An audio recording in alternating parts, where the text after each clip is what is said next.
Assalamualaikum warahmatullahi wabarakatuh.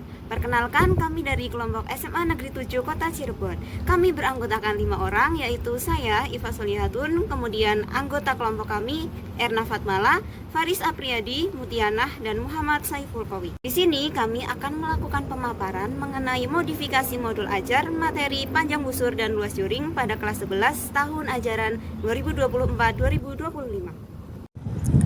Komponen-komponen modul ajar yang kami modifikasi, yang pertama itu ada tujuan pembelajaran. Nah, pada modul ajar sebelumnya, tujuan belajarnya itu masih dituliskan secara keseluruhan untuk beberapa pertemuannya. Nah, di sini kami modifikasi dengan memecah tujuan pembelajaran tersebut untuk masing-masing pertemuan agar pembelajaran menjadi lebih fokus dan terarah. Nah, selanjutnya itu ada kompetensi awal. Nah, di sini kami modifikasi kompetensi awal dengan menambahkan kompetensi awal dalam modul ajar. Nah, karena kompetensi awal ini adalah materi prasyarat yang harus ditambahkan dalam modul ajar. Kemudian juga ada profil pelajar Pancasila. Nah, sebelumnya pada modul ajar yang disusun oleh guru itu belum mencantumkan profil pelajar Pancasila. Nah, di sini kami modifikasi dengan menambahkan profil pelajar Pancasila seperti beriman dan bertakwa, kemudian mandiri, kreatif, bernalar kritis, dan gotong royong. Nah, ini semua dilaksanakan pada proses pembelajarannya. Nah, di sini ada contoh modul ajar yang telah dimodifikasi, di mana sebelah kiri itu sebelum dimodifikasi dan setelah sebelah kanan itu telah dilakukan modifikasi. Di sini kami juga memodifikasi terkait pemahaman bermakna.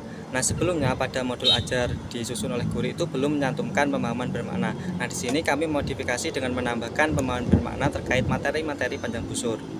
Dan ada pertanyaan pemantik. Nah, di sini kami juga memodifikasi pertanyaan pemantik dari modul ajar sebelumnya.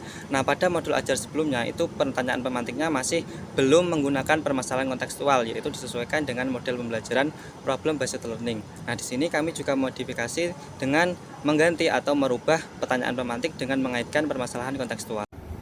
Oke, selanjutnya modifikasi yang kami lakukan itu ada pada pendekatan pembelajaran. Pada modul yang kami analisis itu tidak terdapat pendekatan pembelajaran. Nah, di sini kami menambahkan atau memodifikasi modul ajar tersebut menggunakan pendekatan TARL, yaitu Teaching at the Right Level, yang dimana pendekatan TARL ini mencakup asesmen, perencanaan, kemudian pembelajaran dan pengelompokan. Oke, berikut ini adalah pendekatan pembelajaran sebelum dan sesudah dimodifikasi.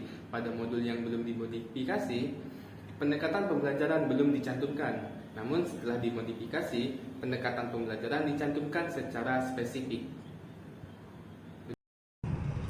Selanjutnya yaitu sintaks pembelajaran. Pada modul ajar sudah dicantumkan model pembelajaran yang digunakan, yaitu problem based learning atau PBL. Namun belum disertakan langkah-langkah atau sintaks model PBL. Selain itu, dalam modul ajar juga belum memuat alokasi waktu. Nah, di sini kami memodifikasi modul ajar dengan menambahkan sintaks dari model pembelajaran problem based learning. Yaitu yang pertama, fase pertama adalah orientasi peserta didik terhadap masalah. Fase kedua adalah mengorganisasikan peserta didik untuk belajar.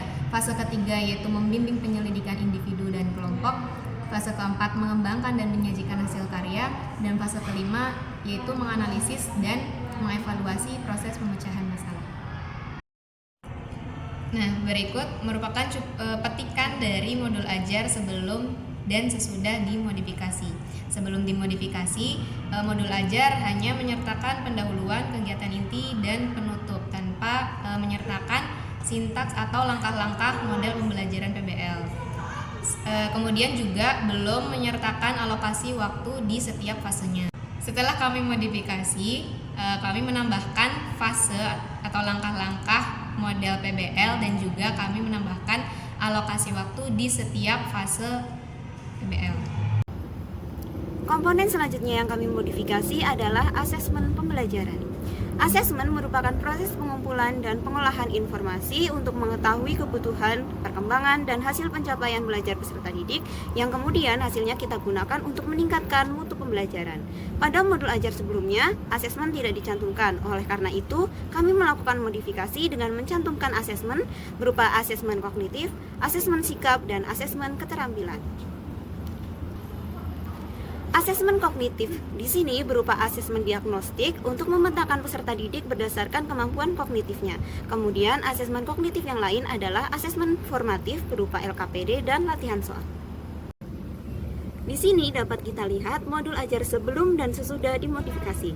Pada modul ajar sebelum dimodifikasi, LKPD yang dibuat tidak menggunakan masalah kontekstual. Kemudian kami mencoba untuk memodifikasi LKPD tersebut dengan menambahkan masalah kontekstual berupa panjang busur dan luas duri. Selanjutnya adalah rubrik penilaian. Pada modul ajar yang dirancang Guru Pamong belum mencantumkan rubrik penilaian. Rubrik penilaian sendiri adalah pedoman yang digunakan untuk menilai pekerjaan peserta didik berdasarkan kriteria tertentu. Pada modifikasi kali ini, kami menambahkan rubrik penilaian keterampilan, rubrik penilaian sikap, dan rubrik penilaian kognitif, berupa LKPD dan latihan soal. Bisa dilihat rubrik asesmen awal. Yang pertama, kisi-kisi asesmen awal. Terdapat identitas, tujuan pembelajaran, dan capaian pembelajaran. Terdapat juga kisi-kisi penulisan soal. Soal dan kunci jawaban asesmen.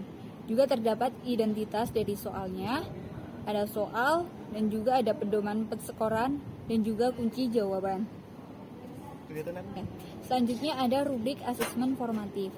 Terdapat kisi-kisi asesmen formatif yang memuat tujuan pembelajaran, capaian pembelajaran, dan ada juga kisi-kisi dari penulisan soal asesmen formatif.